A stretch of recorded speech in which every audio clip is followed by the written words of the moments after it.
কে বলল সভ্য আমরা? এই শহর হয়তো সাক্ষী, যেখানে পাথরেই লেখা হয় একজন মানুষের মৃত্যু বাণী।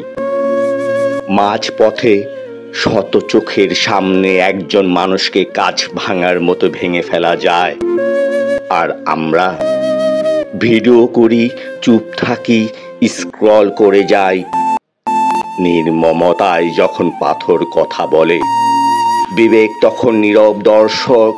কেউ বলে আমি কিছু দেখিনি, আর কেউ বলে ও তো অপরাধী ছিল হয়তো।